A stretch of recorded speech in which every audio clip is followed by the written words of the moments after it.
जय हो राधा वृंदावन बिहारी राधा वृंदावन बिहारी राधे।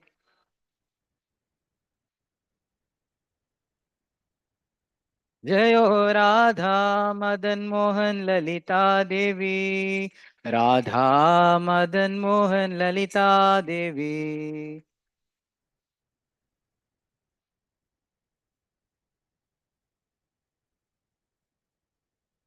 जय हो गिरि गोवर्धन जय गिरि गोवर्धन गिरि गोवर्धन जय गिरि गोवर्धन।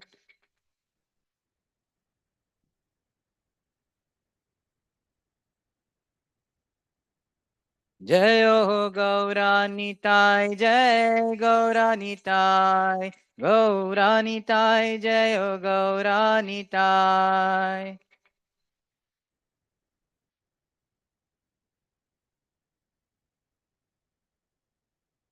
प्रभुपाद प्रभुपाद प्रभुपाद जय जय प्रभुपाद।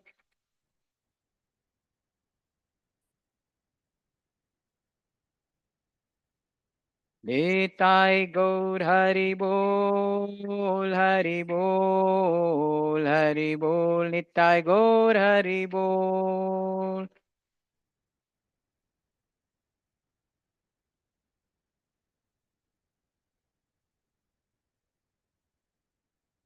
श्री हरिनाम संकीर्तन की जय विष्णुपाद परमहंस परिव्राजकाचार्य अष्टोत्तर शतस्य श्रीमदि डिवाइन ग्रेस अभय चरणारविंद भक्ति वेदांत श्लोरोपाद की जय ओम विष्णुपाद परमहंस परिव्राजकाचार्य अष्टोत्तर शतस्य श्रीमदि डिवाइन ग्रेस भक्ति सिद्धांत सरस्वती गोस्वामी प्रभुपाद महाराज की अनंत कोटि वैष्णव वृंद की ग्रांतराज श्रीमद् भागवतम की।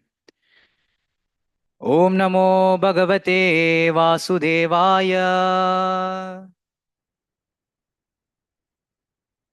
ओम नमो भगवते वासुदेवाय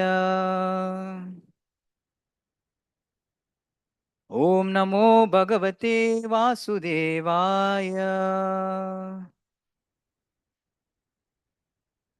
नारायणं नमस्कृत्यं नरं चैव नरोत्तमं देवीं सरस्वतीं व्यासं ततो जयमुदीरयेत्। नष्टप्रायेषु भद्रेषु नित्यं भागवत सेवया भगवते उत्तमश्लोके भक्तिर्भवति नैष्टकी। कृष्णाय वासुदेवाय देवकी नन्दनाय च नन्दगोपकुमाराय गोविन्दाय नमो नमः। So we are reading from the sixth canto of Srimad Bhagavatam, chapter 10, entitled Battle Between the Demigods and Vritrasura, text 7. Shri Rishi Ruvacha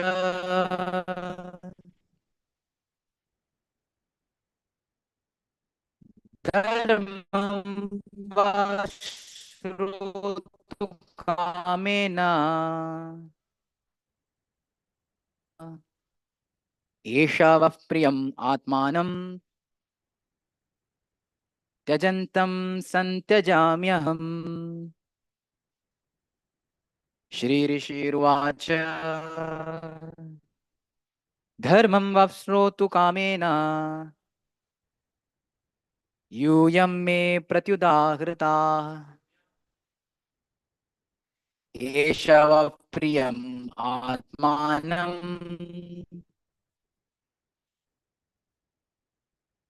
त्यजन्तं सन्त्यजाम्यहम्। श्रीऋषिरुवाच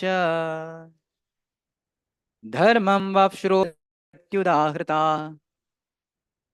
एषव प्रियमात्मानं त्यजन्तं सन्त्यजाम्यहम्।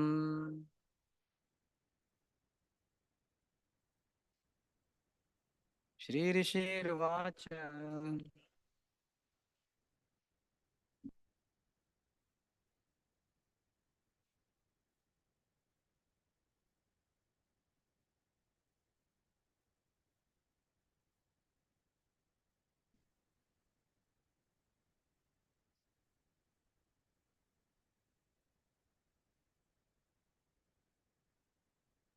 Shri Rishirvacha Dharmam va shrotu kamena Yuyam me pratyudahrita Yeshavav priyamatmanam Tyajantam santyajamyaham Shri Rishirvacha Dharmam va shrotu kamena यूयं मे प्रत्युदाहृताः एषवः प्रियमात्मानं त्यजन्तं सन्त्यजाम्यहम् माताजी श्रीऋषिरुवाच धर्मं वः श्रोतु कामेन यूयं मे प्रत्युदाहृताः एषवः प्रियमात्मानं त्यजन्तं सञ्जताम्यहम् श्रीऋषिरुवाच धर्मं वा श्रोतु कामेन यूयं मे प्रत्युदाहृताः एषवः प्रियमात्मानं त्यजन्तं सन्त्यजाम्यहम् Word meaning and translation by His Divine Grace A.C. Bhaktivedanta Swami Srila Prabhupada. Word meaning Shri Rishi Ruvacha. The great saint Dadichi said, Dharmam, the principles of religion, Vaha, from you, Shrotu Kamena, by the desire to hear, Yuyam, you, me, by me, Pratyudahritah, replied to the contrary, Eshaha, this, Vaha, for you, Priyam, dear, Atmanam, body, Tyajat, Tyajantam, leaving me anyway, today or tomorrow. Santyajami, give up. Aham, I. Translation. The great sage Dadichi said, just to hear from you about religious principles, I refuse to offer my body at your request. Now, although my body is extremely dear to me, I must give it up for your better purposes because I know that it will leave me today or tomorrow. So we also have another shloka, text 8, which we're going to look at. यो ध्रुवेनात्मना नाता न धर्मं न यशा पुमान् इहेत भूतधायया ससोच्यास्तावरेरपि. Translation and purport. O demigods, one who has no compassion for humanity in its suffering and does not sacrifice his impermanent body for the higher causes of religious principles or eternal glory is certainly pitied even by immovable objects. Purport. In this regard, a very exalted example was set by Lord Sri Chaitanya Mahaprabhu and the 6 Goswamis of Vrindavan.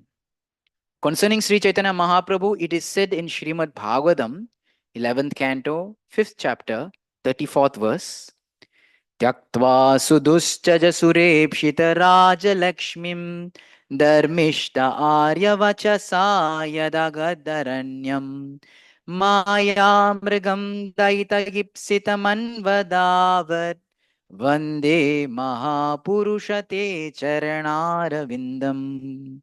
We offer our respectful obeisance unto the lotus feet of the Lord, upon whom one should always meditate. He left his householder life, leaving aside his eternal consort, whom even the denizens of heaven adore. He went into the forest to deliver the fallen souls who are put into illusion by material energy. Jai Shri Shri Radha Vrindavan Bihari Shri Gauranga Mahaprabhu Ki. To accept sannyasa, Prabhupada continues, means to commit civil suicide.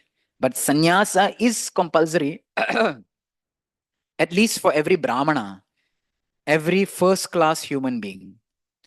Sri Chaitanya Mahaprabhu had a very young and beautiful wife and a very affectionate mother. Indeed, the affectionate dealings of his family members were so pleasing that even the demigods could not expect such happiness at home. Nevertheless, for the deliverance of all the fallen souls of the world, Sri Chaitanya Mahaprabhu took sannyas and left home when he was only 24 years old. He lived a very strict life of a sannyasi, refusing all bodily comforts. Similarly, his disciples, the six Goswamis, were ministers who held exalted positions in society, but they also left everything to join the movement of Sri Chaitanya Mahaprabhu. Srinivas Acharya says, त्यक्त्वा तूर्णमशेषमण्डलपति श्रीनिं सदा तुच्छवात् भूत्वा दीनगणेशको करुणया कौपीनकण्ठाश्रितौ. These Goswamis left their very comfortable lives as ministers, zamindars, and learned scholars and joined Sri Chaitanya Mahaprabhu's movement just to show mercy to the fallen souls of this world. Dina Ganeshakau Karunaya. Accepting very humble lives as mendicants, wearing no more than loincloths and torn quilts. Kaupina Kanta. They lived in Vrindavan and followed Sri Chaitanya Mahaprabhu's order to excavate Vrindavan's lost glories. Similarly, Prabhupada gives a lesson now. Everyone else with a materially comfortable condition in this world should join the Krishna consciousness movement to elevate the fallen souls. The words Bhuta Dayaya, Maya Mrgam, Daita Ipsitam, and Dina Ganesha Kau Karunaya all convey the same message, the same sense.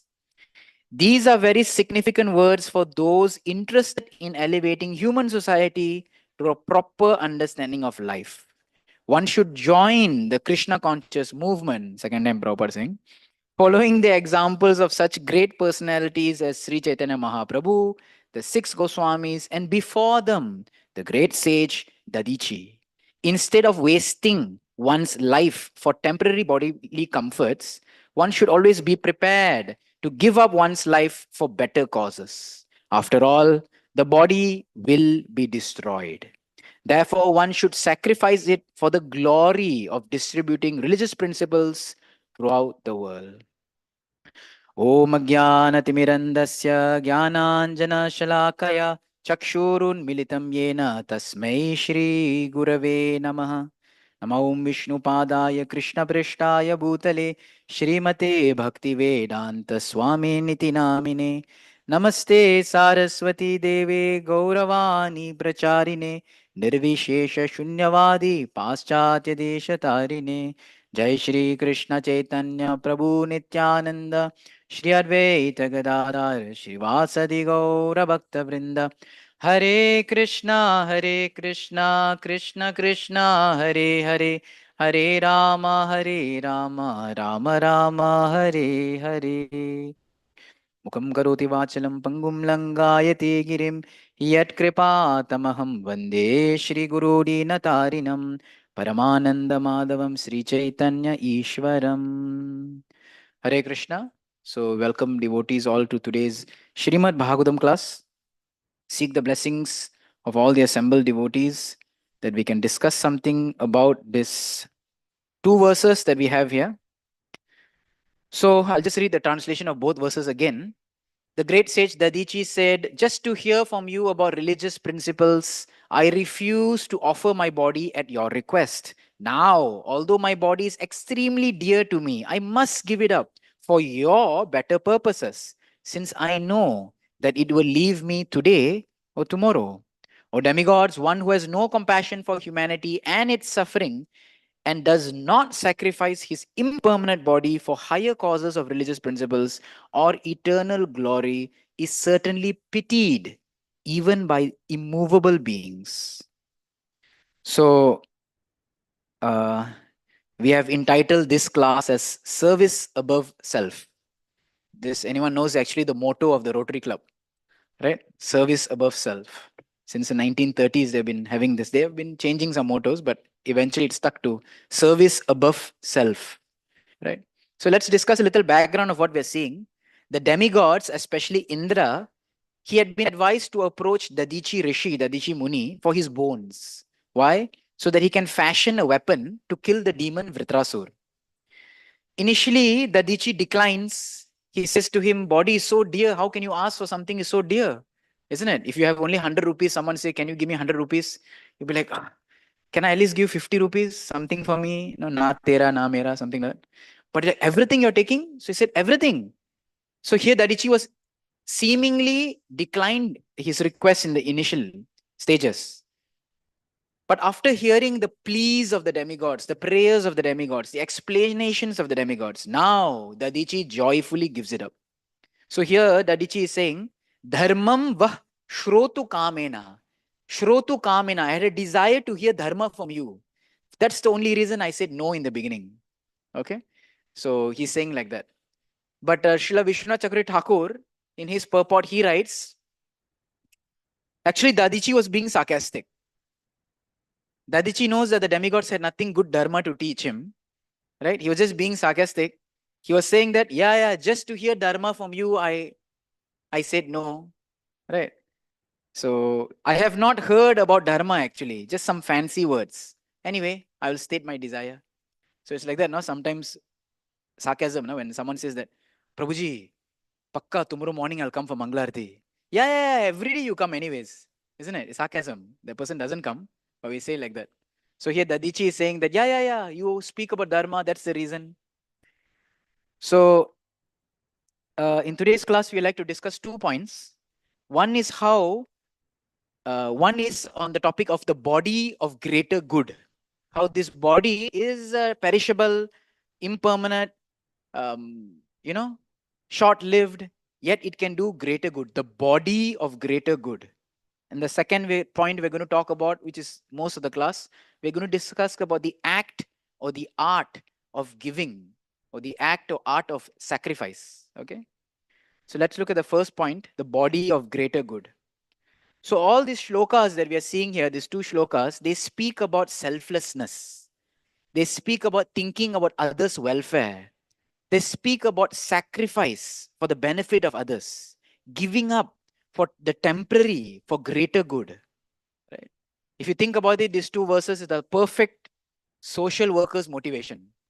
Anyone who's working for the welfare of others, like social workers or working for the welfare of society, it's the best motivation you can have. So even in Bhagavatam, we've seen in other places how the body is temporary, but it's very meaningful. Prahlad Maharaj, when he explains to his classmates in the 7th canto, 6th chapter, he says, Durlabham manusham janma tat api adruvam artadam. This human body is very rare. It is adruvam. It does not last long. Adruva. It does not last long, but it's artadam. It is filled with purpose or capability or meaning.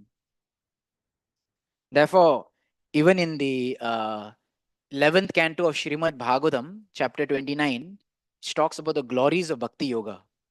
11th canto, chapter 29, verse 22. It's a beautiful verse which talks about the glory of Bhakti Yoga. There it mentions, after narrating all the glories of Bhakti, it said that an intelligent person is one who will practice Bhakti. Esha buddhimatam buddhi. Who is the smartest among the smartest? Manisha cha manishinam. He's the cleverest among the cleverest. Smartest among the smartest, clever among the cleverest. Who is this? Yat satyam anirtyeha. He who gets satyam, truth, through the means of anirtya, means illusion. He who gets truth by the means of illusion. Martye napnoti mamritam. He uses what is perishable, martya, to get amritam. So someone who uses darkness to get light, someone who uses illusion to get reality, someone who uses perishable to get someone who uses perishable to get imperishable, he is considered to be the most intelligent, the smartest of the smartest, isn't it? Because just imagine if you have stones, and you trade stones and you get gold. It's too smart, isn't it? You have stones, plain stones, and a person is so good, he trades stones and he gets gold. There's like this story people say, na? One guy was having a stone, he go to another shop, he says, hey, give me this, I'll give you this stone. This stone is very valuable, it's very useful, you can hold your paper. Okay, what I can give you for it? Say, give me some pots. So he takes some pots, and then he gets it. Pots is higher value than stones, isn't it? Then he takes the pots, he goes to somewhere else and he trades it. Like that, he keep trading. I'm not advocating trading, but anyways, he keeps trading. To one point, he gets gold. So he started off with stones. He ends up with gold. So that's actually the most cleverest person. So here Shastra, 11th canto of Srimad Bhagavatam is saying that he is the Buddhimatam, Buddhir, Manisha, Manishinam, smartest person who can do this. Right? And what is that unreal? What is the shadow? What is that illusion? What is Martya? This body. This human body, which is not going to last. If we can use this to get eternal life in Krishna's abode, that is the smartest thing. So, Chanakya Pandit also has a nice saying in the similar sense that life is meant to use because everything that we have around us is temporary. Everything that we have around us is illusionary. Everything that we have in our possession is not going to last forever. But if we can use it to get something better, that is the success of life. So Chanakya also in his one Niti Shastra, he mentions, Yo Druvani Parityaja Adruvam Parisevate. Who Yo Druvani Parityaja, one who gives up the permanent, who gives up the Dhruva, the permanent, Adruvam Parisevate, but starts serving or enjoying that which is not permanent. So the body is not permanent. If someone does Parisevate of the body and give up that Adruvam Bhakti, such a person, Dhruvani tasya nashyanti adruvam nashtam evahi. He loses the dhruva, he loses the permanent, and anyways he is going to lose the impermanent. So if someone gives up a higher value, you throw gold just to worship rocks. Anyways, you don't have gold, and neither in future your rocks has any value. So beautiful line is saying, someone who gives up the permanent but starts working on the temporary, you're foolish, because in future you will not have the permanent because you gave it up. At the same time, this temporary will also not stay with you. So therefore, you see Shastras mention how this body, although it's very temporary, but it should be used to get the eternal. So that is on the first point, the body of greater good. Right? This body is so fragile, but it can be used to for greater services. So second point which we want to discuss, which is the main part of the class, is about the act of giving or sacrifice. You know, when someone says give, now Janmashtami is coming, so we've all been asking, right, for donations. No, we don't ask. Isn't it? So when you ask someone, there's a little pinch, isn't it? When someone asks you for anything, even the simplest thing, someone asks you, it's a pinch. Why? So much attachment is there. But the act of selflessness is so powerful if you think about it. Give a simple example. Let's say a person is walking and he sees a poor child, poor kid, and he searches himself and he finds he has like maybe 50 rupees or something. And he just gives a donation to that child or a beggar. Automatically, how is the feeling in one's heart? He feels very light. He feels very light. He feels, you know, something good. I mean, he don't know the child. He do not know what's going to happen to that 15 rupees, 50 rupees. But just giving that money, he feels light. Like there's a saying, na? Lighten the pockets, lightens the heart. Tagline, huh? We can use it, isn't it? If you lighten the pockets, it lightens the heart.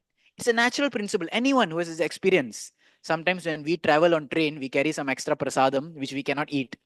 And then later we go and see someone and we give it to that person. Then you feel, oh, I did something. So such an act, just giving, simple giving, right? Which something is not even ours. We feel so much light. It's just a small token of sacrifice. We see another example of parents, mother and father, they work very hard. They keep spending millions practically on a child, caring, etc. But their only desire is to see the child become a success. It is so satisfying. They're not bothered about any returns. Right? Just giving, sacrificing, and seeing the person become a success, that's it. So this is what sacrifice or the act of giving can give you. It can give you so much happiness.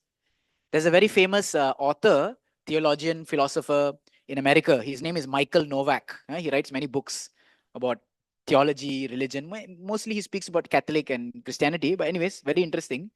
So he has a nice statement. He said, love is not a feeling of happiness. Love that everyone wants in this world is not happiness. Love is not a feeling of happiness. Love is the willingness to sacrifice. The willingness to sacrifice, that is love actually. That you want to give for someone, that is love. It is not happy feeling. So therefore, sometimes we tell people, no, don't go after happiness. Because behind happiness, there is distress. Isn't it? So love is not a feeling of happiness. Love is the willingness to sacrifice. Now, these are just small examples which are affecting certain particular people. Now, if you think about it on a larger scale, think on a bigger scale, more permanent scale, right? What kind of happiness or what kind of satisfaction can we feel? Small money given to one small poor child gives you some amount of happiness. Parent investing in one child gives you some happiness. But now think on a larger scale, bigger scale, permanent scale. If one gives something permanent to hundreds and thousands of people, what kind of happiness one will be experiencing then? So question comes, why is this so? We many times hear, na? His Holiness Radha Swami Maharaj says, in giving we receive. Why is it so? Some people tell it's very, what is this? Philosophical, no? In giving we receive. Because the reality is, selflessness is what real love is about. Prema, when we speak about. It is that thing which makes Krishna fascinated. Krishna is fascinated by selflessness. Therefore, Krishna adores the gopis so much. They are the epitome of selflessness. So even in Bhagavatam, in other places, they glorify this selflessness nature. Person who only lives for the welfare of others. In the 8th canto of Srimad Bhagavatam, in that Samudra Manthan Leela, when Lord Shiva appears and Lord Shiva accepts the halahal or the Kalakuta poison, and then everyone is glorifying Lord Shiva, that, without care or without even consideration of self, he's actually thinking about the welfare of others. Tapyante lokatapena sadava prayaso jana paramaradhanam taddi purushasya kilatmana. So tapyante lokatapena, seeing the tapa, seeing the suffering of others, they are tapyante. They themselves are undergoing suffering just to elevate the suffering of others. As they say, na, take a thorn out with a thorn. Something Hindi bhi hai, na?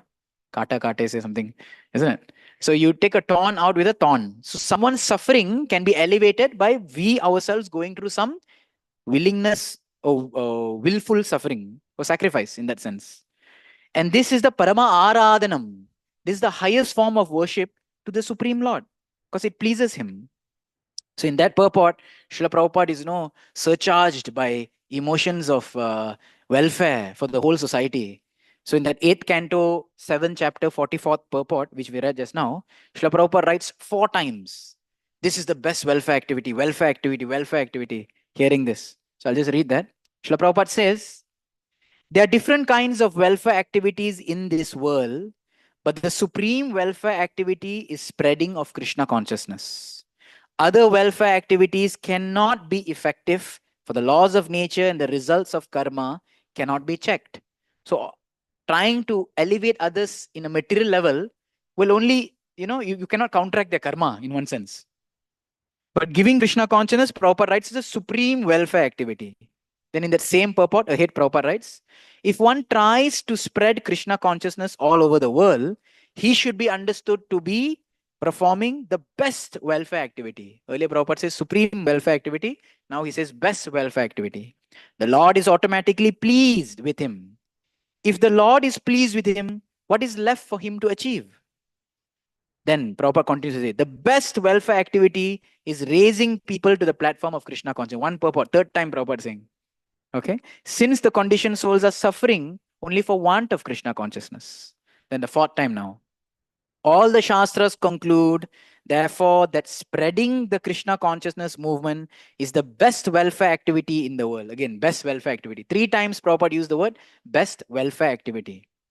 Because of the ultimate benefit this bestows upon people in general, the Lord very quickly recognizes such service performed by a devotee. So in Shastra, so in Bhagavatam also, there's shlok that mentions, Dayaya sarva bhuteshu santushta yena kenava. It says that how to please the Lord. If one can show daya, one can show mercy, one can show compassion to others, Lord is immediately very pleased because this is the highest act of selflessness. So naturally, it's the nature of great souls like Srila Prabhupada and all these personalities we are seeing that they always think of the welfare of others. Uh, when Vidura was meeting Maitreya in the third canto of Srimad Bhagavatam, Vidura is glorifying Maitreya.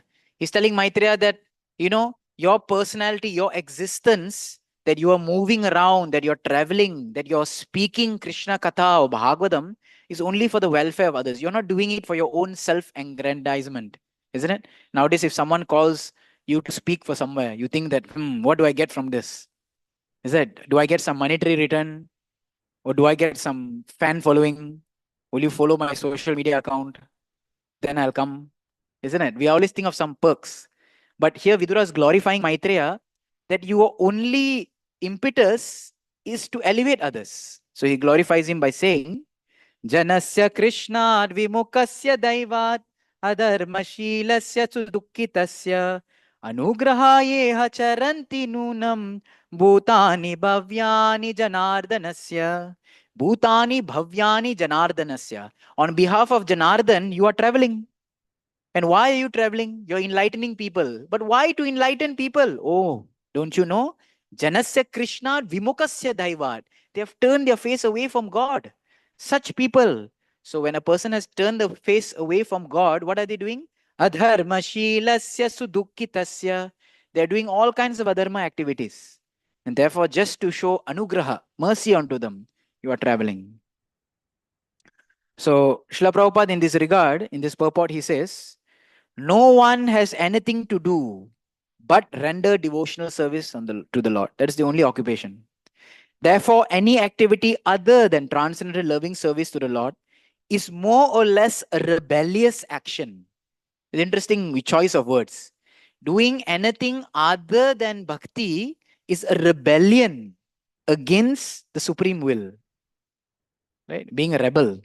So great unalloyed devotees of the Lord are compassionate towards the fallen, and therefore they travel all the world with the mission of bringing back souls. Right? So the great devotees or the great sages of the Lord are those like the military officers who come to quench or stop the rebellion. Sometimes, if in a country or in a place where there's a rebellion and people are fighting back because they don't like something, then immediately you call in the army or you call in the military to try to put down the rebellion. So the devotees are like that, the soldiers of Lord Chaitanya. They come to turn the rebellious souls into souls who will surrender or follow the Supreme Lord. So like this, we see Srila Prabhupada's mood. We see Vidura glorifying Maitreya, his mood. We see even Prahlad Maharaj in 7th canto of Srimad Bhagavatam, 7th canto, 9th chapter, right? Where he also says the mood of thinking of the welfare of others. Prayena deva munayo swavimukti kama maunam charanti vijanena parartha nishta naitan vihaya kripanan vimumuksha eko nanyam tvadasya sharanam brahmato nupashe. He says that I'm not bothered about my own. No, I'm okay. He's, of course, Prahlad Maharaj Mahajan. He's going to get liberated. But Swavimukti Kama, there are so many people, Munis and other people, everyone is worried about their own liberation. Such people, they maunam charanti. They keep their mouth closed and they walk around. They do not comment. They do not bother about others. They look at their own path. Such people, great souls, Munis, they are not bothered about the welfare of others. Maunam charanti. They see someone is suffering, they don't comment. They see someone doing bad, they don't comment. They just walk on. But he says, Naitan vihaya kripanan. But I cannot give up such kripanas. I cannot give up such people in this world who are suffering. Nanyam tvat asya sharanam brahmatav nupashe. If they take shelter of your lotus feet, they will never have to go through the cycle of birth and death. So here Prahlad Maharaj is drawing a little graphic description.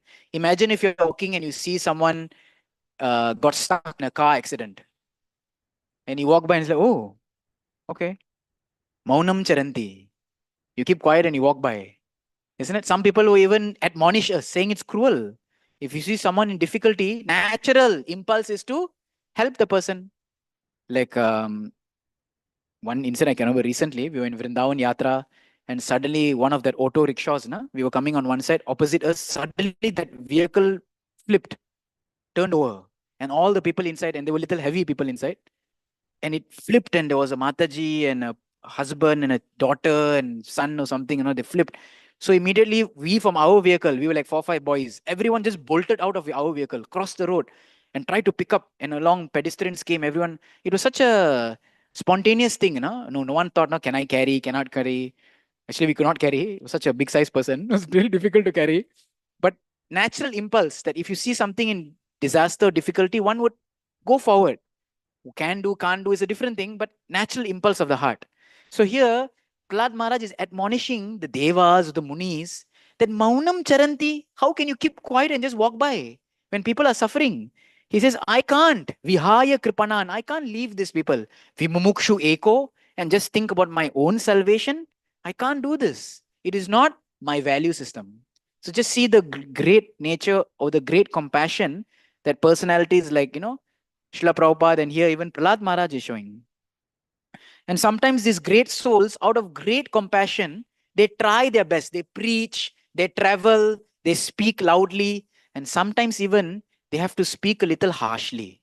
Sometimes even they have to speak a little boldly. Sometimes they have to speak with emphasis. One example we see from the prayers of King Kulashekar in Mukunda Mala Stotra. So many prayers he's praying to his mind, he's praying about his bhakti, he's just being a little passive, sometimes a little aggressive, even with his own self. But one point of time, he realized that people are just not listening to me. People are not listening. My people, I'm telling you, please take up to bhakti. Why are you not listening? And two verses back to back, text 40 and 41, if I'm not mistaken, I didn't write it. Yeah, text 40 and 41 of Mukunda Mala Stotra. King Kulashekar, he starts saying that enough is enough. I'm raising my hand. I'm promising you. I'm saying, he says, Satyam bravimi manuja swayam urdhva bahu. Satyam bravimi. I'm telling truth. I'm not lying. Sometimes when you speak something for someone, they think, are you sure? Are you saying it for your own welfare? He says, no, Satyam bravimi. I promise you. Isn't it? In South India, we have, if someone promises, he says Satyam. Satyam, Satyam. That means you promise. Or you say Om. Right? So he says, Satyam bravimi, I promise you. Manuja, people, please listen. Swayam urdhva ba, I myself am raising my hand in declaration. Yo yo mukunda narasimha janardaneti.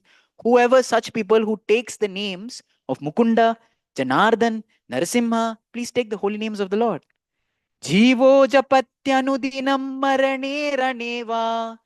Any jiva, any such person who takes the holy name, anudinam, not once, please take it every day. Marane raneva, whether you're dying on the deathbed or whether you're fighting in the battlefield. Of course, now our battlefield is office, right? That's where we work. That's our battlefield. So marane raneva, whether you're lying down dying or whether you're in the office working or wherever we are, one should constantly take the name of the Lord. Pashana kashta sadrishaya dadatya bishtam. Very soon you will find all your abishta, your cherished desire, as good as pashana or kashta, as good as stones and wood. You'll see, like, how did I even desire such a thing? Material desires are completely vanquished because material desires are causes of selfishness. Material desire means what? We are thinking only for our own welfare, our own good. So how to extinguish material desire? How to become selfless? Kulashekar Maharaj says, chant. Chant with intensity, anudinam. Wherever your situation may be, happy, sad. And then you will see that these desires that you hold in your heart of being a CEO, of being a big person, wanting to conquer, wanting to this and that, this becomes like pashana and kashta, stones and twigs. We have this example, we have this experience staying in Govardhan Eco Village, isn't it? When it rains, you find a lot of pebbles and twigs here and there. People just walk over them. You don't even bother. You don't even stop to say which tree this fall down from. Is it a ain? Is it a teak wood? Nobody analyzes, isn't it? Just walk it over. You step on it, even you break it, even you kick the stone, even it becomes useless. So material desires become as such useless as stones and twigs. Someone may step on them, break them. Someone may kick them and throw them. Something that was abhishtam, cherished before, now becomes as useless as pashana and kashta. Why? By chanting the holy name. So like this he's saying, still feeling that people are not going to take him seriously, Kulashekar Maharaj, he says in the next verse, the following verse, people may be confused, no? I'm telling which name, what. So let me just give them the mantra, he told. So he gives the mantra here. Narayanaya nama iti amum eva mantram. This mantra, Om Namo Narayanaya. Samsara Gora Visha Nirharanaya Nityam. This mantra is so powerful. Samsara Ghora Visha. This poisonous, scary samsara. Kuleshekar Maharaj is a very descriptive person. Very descriptive. He doesn't just say samsara. He says Ghora Visha. The samsara which is poisonous as well as scary. Nirharanaya Nityam. It can go away. Shrinvantu Bhavyamatayo Yatatonuga Ragat. Uchaistaram Upadishami Aham Urdva Bahu. I'm raising my hand, shouting loudly. Uchaistaram. Loud voice, I'm raising my hand and saying, please chant this mantra. So this you can see the compassion. Srila Prabhupada's compassion. We see the compassion of Prahlad Maharaj. We see the compassion of great souls like Maitreya, great souls like Kulashekar also. So in this regard, Satsvarup Maharaj, he writes this remembrance in a few places. In many of his books, he always quotes this remembrance of Srila Prabhupada. When he talks about Srila Prabhupada's compassion, he says that he heard Srila Prabhupada says, Srila Prabhupada's voice, Srila Prabhupada speaking. Srila Prabhupada says, I was always thinking. Prabhupada says like that. What is thinking of? I was always thinking how I could benefit everyone. As the Bhagavad Gita says, Sarva Bhutanam. Unless one has come to this realization, how he can be the representative of God. I never heard any national or I never had any national or humanitarian concerns, but concern for all living entities. Prabhupada is declaring, he was always thinking about the welfare of others. Even at home as a householder, I was preaching and people were coming. So as we also see now in this purport of the verse that we are discussing, he gives two more examples of the 6 Goswamis as well as Lord Chaitanya Mahaprabhu. 6 Goswamis were zamindars, but they gave up everything for the welfare of others. We see Lord Chaitanya Mahaprabhu, he had a beautiful wife, loving, affectionate mother. He had everything. He had a household life which was envied even by the Devatas. Still he gave it up. Why? To run after the people who were running after Maya.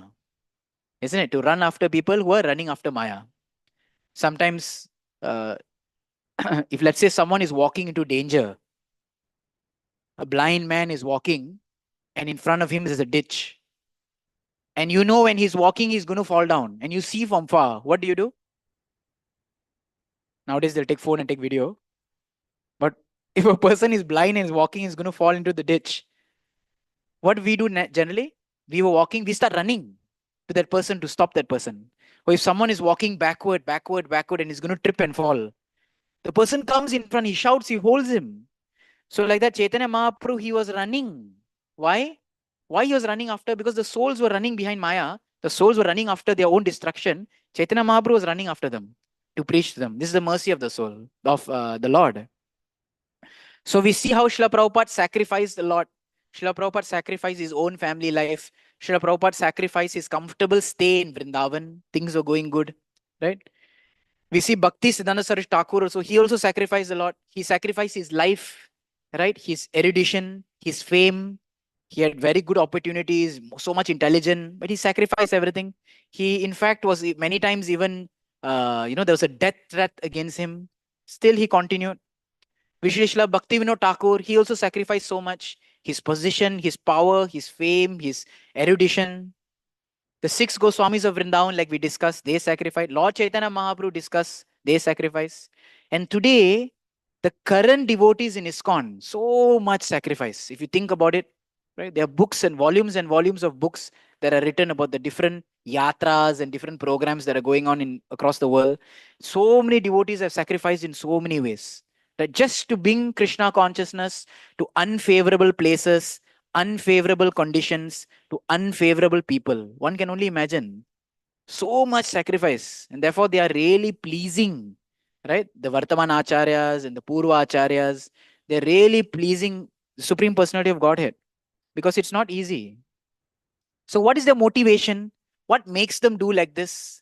This is the instruction of Lord Chaitanya Mahaprabhu. Mahaprabhu says, Bharata bhumite hoila manusha janma yar, janma sartaka kori kara para upakar.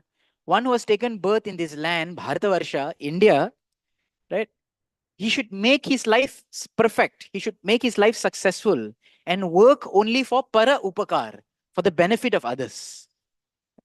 In quoting this verse in Chaitanya Charitamrita, the next verse they quote is from the 10th canto of Srimad Bhagavatam, where Krishna and Balram enters the forest of Vrindavan and they see the trees, and Krishna immediately says, one should live one's life like this tree. Beautiful verse on how we can at least try to be a little selfless. Etava janma safalyam dehinamiha dehishu praner arter diya vacha shreya acharanam sada.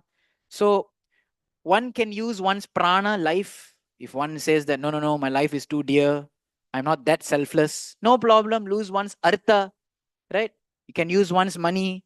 Someone may say, no, no, no, money is also sweeter than honey. I can't.